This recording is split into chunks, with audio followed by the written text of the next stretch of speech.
All right, let's talk about one of the most fascinating challenges in language, translation. How do you actually take an idea, a feeling, a sentence from one language and have it land just right in another? And trust me, it's way more complicated than just swapping out words. It's really a quest for something called equivalence. I mean, we all know this phrase, right? It's that classic feeling when a joke just falls flat, or a beautiful line of poetry just loses its spark when it crosses that language barrier. It sort of assumes that translation is always a process of losing something.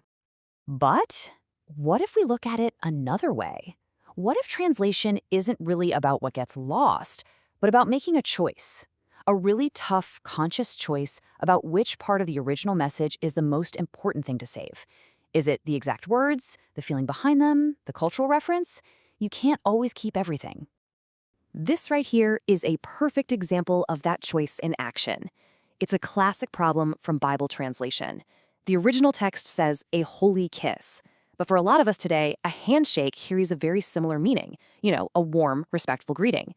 So what do? Do you stick to the literal words, or you translate the purpose of the action? That one decision, kiss or handshake, that is the entire debate in a nutshell. It's the search for what linguists call equivalence.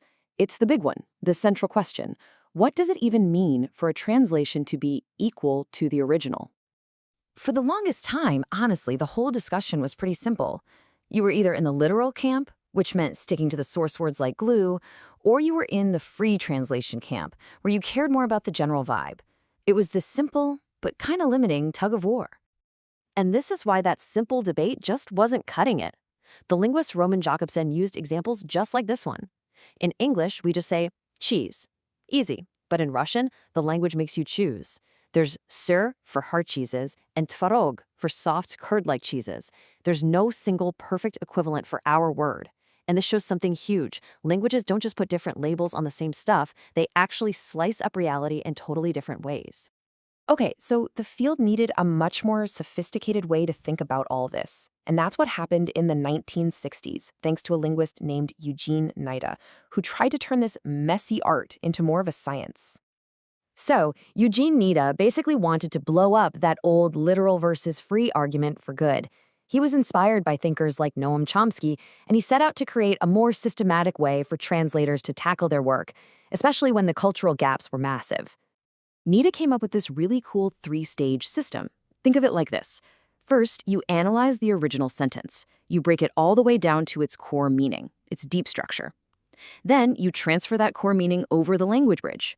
And finally, you restructure it, you rebuild it, so it sounds totally natural in the new language. It's all about deconstruction and reconstruction. And this process led Nida to define two really important types of equivalence. You've got formal equivalence, which is kind of what you'd expect. It tries to match the original form and content as closely as possible. But then there's dynamic equivalence. And this was the game changer. It doesn't ask, what do the words say? It asks, what effect did this have on its original audience, and how can we create that same effect on our audience today? And here it is straight from the man himself. This is his famous principle of equivalent effect. So for Nida, that holy kiss becomes a hearty handshake, precisely because he believes the handshake creates a similar relationship between you, the modern reader, and the message of greeting that the kiss did for the original audience. The effect is what matters, not just the words. Now, Nida's ideas were a huge deal, but of course, the story doesn't end there. The next generation of thinkers started to build on his work and, in some cases, challenge it.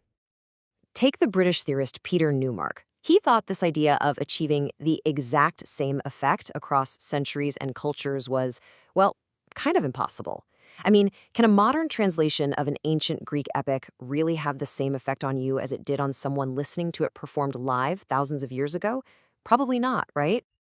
So Newmark came up with his own pair of terms. Semantic translation is a lot like Nida's formal equivalence. It's all about the author's precise meaning. And communicative translation is like dynamic equivalence. It's trying to get a similar response from the reader. The point is, even as the names changed, that core tension, loyalty to the original text versus loyalty to the new reader, was still right there at the center of it all. At the same time, over in Germany, a scholar named Werner Kohler looked at all this and said, you know what? I think the problem is that we're using this one word, equivalence, to describe like 5 different things. He argued we needed to get way more specific. So Color broke it down into these 5 distinct types. He said a translator might be aiming for equivalence of the basic dictionary meaning, or the emotional vibe, or the typical style for that kind of text, or the effect on the reader, or even the artistic stuff like rhyme and rhythm. See? Suddenly, equivalence isn't just one thing, it's a whole menu of options a translator gets to choose from. So where has all this theory left us today? In our world of Google Translate and AI-powered tools? Let's take a look. Well, the debate is far from over. Some modern critics point out that the whole concept can feel a bit circular, like equivalence is what makes something a translation, but translation is what creates equivalence. It can feel like a bit of a chicken and egg problem.